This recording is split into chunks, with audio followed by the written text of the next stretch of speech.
Hay una verdad incómoda que casi nadie quiere aceptar.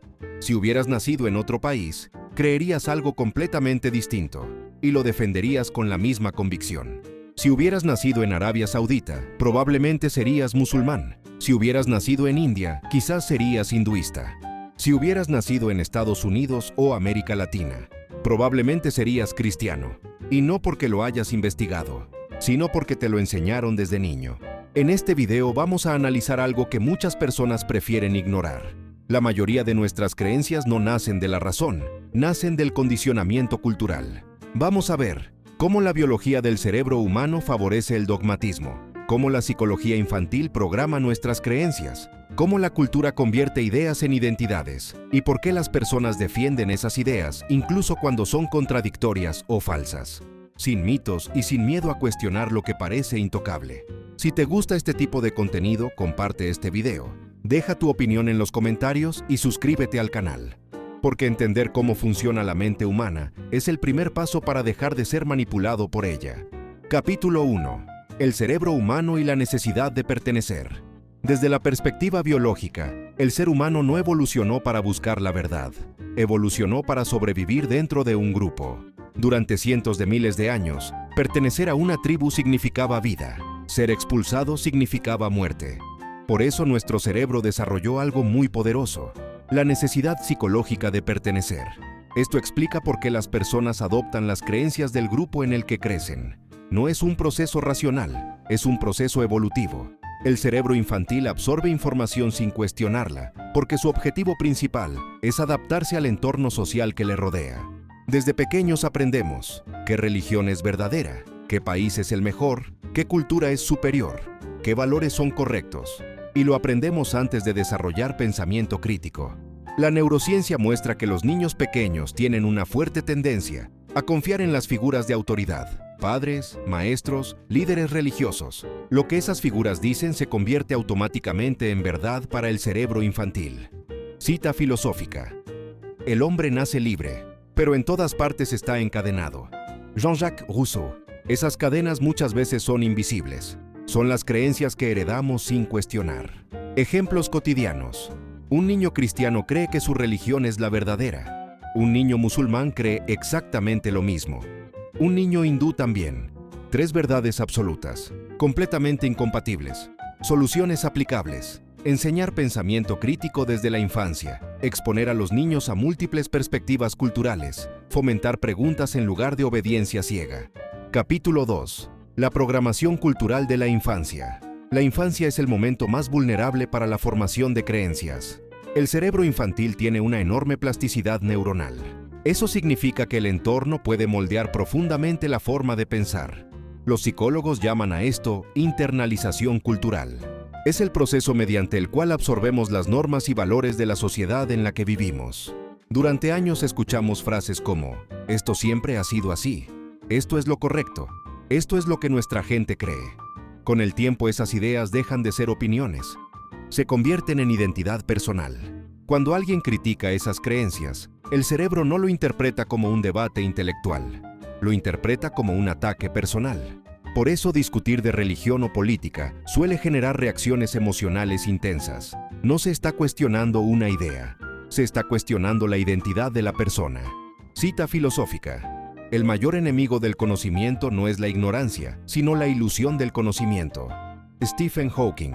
Cuando creemos que ya tenemos la verdad, dejamos de buscarla. Ejemplos cotidianos. Personas que nunca han estudiado su religión, pero la defienden con pasión. Patriotas que nunca han estudiado historia, pero creen que su país es moralmente superior. Ideologías políticas heredadas de la familia. Soluciones aplicables. Estudiar historia comparada. Escuchar perspectivas opuestas, cuestionar las tradiciones. Capítulo 3. El efecto de la geografía en las creencias. Hay un experimento mental muy simple. Imagina que pudieras elegir el lugar donde nacer antes de existir. Si eligieras Japón, tu cultura sería completamente distinta. Si eligieras Nigeria, también. La geografía condiciona profundamente las creencias.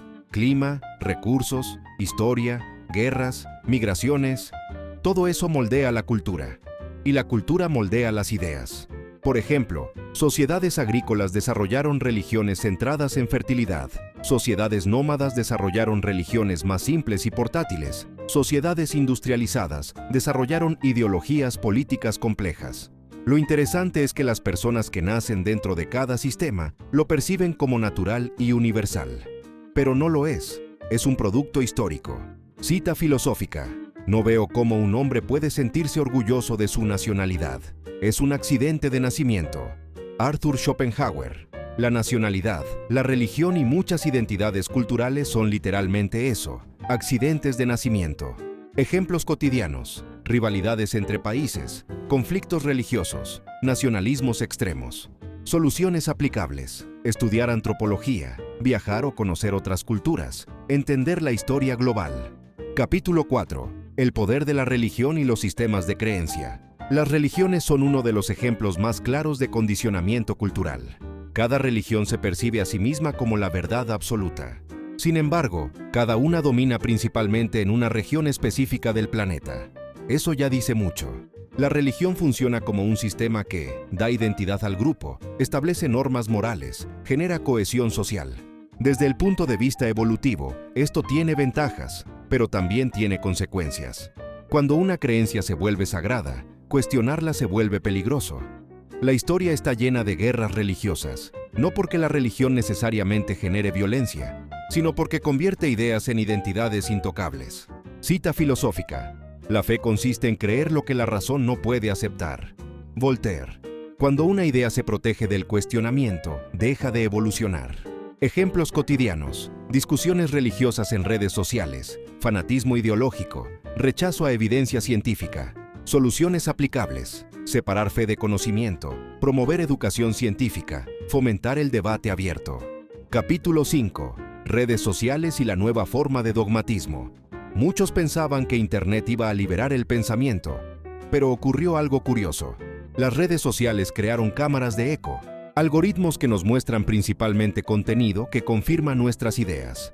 Esto refuerza las creencias existentes. Si alguien cree una idea política, el algoritmo le mostrará más contenido que la confirme. El resultado: las personas se vuelven más seguras de lo que ya creían, pero no necesariamente más informadas. Cita filosófica. Es difícil liberar a los tontos de las cadenas que veneran. Voltaire. El problema no es solo la desinformación, es la comodidad mental de no cuestionar lo que creemos. Ejemplos cotidianos: discusiones agresivas en Twitter o Facebook, polarización política, radicalización ideológica. Soluciones aplicables: seguir fuentes que contradigan nuestras ideas, verificar información, limitar el consumo de contenido polarizante. Capítulo 6. ¿Cómo empezar a pensar por cuenta propia? Romper el condicionamiento cultural no es fácil, porque implica cuestionar cosas que aprendimos desde la infancia. Pero es posible. El primer paso es aceptar algo incómodo. Podrías estar equivocado en muchas cosas que crees.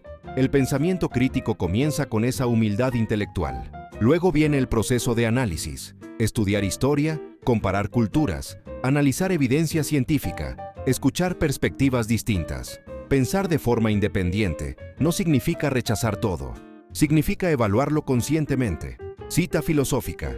La mente que se abre a una nueva idea jamás vuelve a su tamaño original. Albert Einstein. La libertad intelectual empieza cuando dejamos de aceptar ideas solo porque siempre han estado ahí. Ejemplos cotidianos: personas que cambian de ideología después de estudiar más, gente que abandona creencias religiosas tras cuestionarlas, individuos que desarrollan pensamiento crítico. Soluciones aplicables: leer filosofía, estudiar ciencia, practicar el escepticismo saludable. Capítulo 7. El efecto del entorno económico y social en nuestras creencias. Muchos creen que sus ideas y convicciones son producto exclusivo de la educación familiar o de la religión. Pero existe un factor igual de poderoso: el entorno económico y social en el que vivimos. Desde la infancia, las personas internalizan no solo normas culturales o religiosas, sino también expectativas económicas, sociales y de clase, que terminan moldeando su visión del mundo de forma silenciosa pero decisiva. El ser humano, desde un punto de vista biológico, está diseñado para adaptarse a su entorno. La supervivencia depende de leer correctamente las señales sociales y económicas del grupo. Esto significa que un niño que crece en la pobreza aprende instintivamente a priorizar la seguridad inmediata sobre el riesgo y la planificación a largo plazo. mientras que un niño de clase alta internaliza la idea de que el mundo es abundante y que puede explorar riesgos sin consecuencias graves. Los estudios en psicología social muestran que las creencias sobre éxito, esfuerzo y mérito están profundamente influenciadas por el entorno socioeconómico. Por ejemplo, las personas que crecen en comunidades empobrecidas tienden a desarrollar creencias fatalistas. El mundo es injusto o no puedo cambiar mi destino. Quienes crecen en entornos de abundancia tienden a sobreestimar la justicia del sistema y creer que el esfuerzo personal siempre se traduce en recompensa. Esta programación no se enseña explícitamente, se absorbe de la vida diaria. Además, el entorno social refuerza estas creencias. El entorno económico condiciona incluso la manera en que procesamos información. Investigaciones en neurociencia han mostrado que el estrés financiero constante activa regiones del cerebro asociadas a reacciones inmediatas y defensivas, reduciendo la capacidad de planificación y de pensamiento abstracto. Cita filosófica: el hombre está condicionado por su circunstancia, pero puede superarla con conocimiento y reflexión. Antonio Gramsci. Gramsci nos recuerda que aunque nuestro entorno nos moldea, la conciencia crítica y la educación son la herramienta más poderosa para liberarnos de condicionamientos sociales y económicos. Ejemplos cotidianos. Una persona de clase media que cree firmemente en la meritocracia, un joven de barrio marginal que ve el sistema como corrupto, o individuos que adoptan ideologías radicales. Soluciones aplicables: educación financiera y social, exposición a entornos distintos, práctica de pensamiento crítico y reflexión sobre privilegios y limitaciones. Al comprender cómo la economía y la estructura social nos condicionan, podemos empezar a tomar decisiones más conscientes. Conclusión: hoy hemos explorado una verdad incómoda. La mayoría de nuestras creencias no nacen de un análisis consciente ni de una reflexión personal. Nacen de la cultura, la educación, la geografía, la religión, las redes sociales y el entorno económico y social en el que crecimos. Hemos visto cómo: 1. El cerebro humano busca pertenencia, y esto nos hace adoptar ideas del grupo sin cuestionarlas. 2. La infancia programa nuestras convicciones, convirtiendo lo que aprendemos en identidad personal. 3. La geografía determina nuestras creencias, y lo que parece natural es producto de la historia y del lugar donde nacimos. 4. La religión transforma ideas en identidades intocables, generando cohesión social, pero también dogmatismo. 5. Las redes sociales refuerzan nuestras ideas existentes, creando cámaras de eco que limitan la libertad de pensamiento. 6. El pensamiento crítico permite empezar a cuestionar lo que creemos, abriendo la mente a nuevas perspectivas. 7. El entorno económico y social condiciona nuestras creencias y decisiones, moldeando nuestra percepción del éxito, la justicia y la moral. En Vivencias defendemos algo simple pero esencial: cuestionar lo que parece incuestionable. No para destruir creencias, sino para comprender cuáles realmente tienen fundamento y cuáles son producto de programación cultural o social. Si este video te hizo reflexionar, comparte tu opinión en los comentarios. Comparte este contenido con alguien que también se atreva a cuestionar lo que siempre ha creído. Y no olvides suscribirte al canal Vivencias, porque aquí analizamos la realidad sin filtros, con pensamiento crítico y sin miedo a la verdad. Esto es Vivencias. Un espacio para pensar fuerte, real y claro, y para liberarte de las cadenas invisibles que la cultura, la sociedad y la historia intentan imponer sobre tu mente.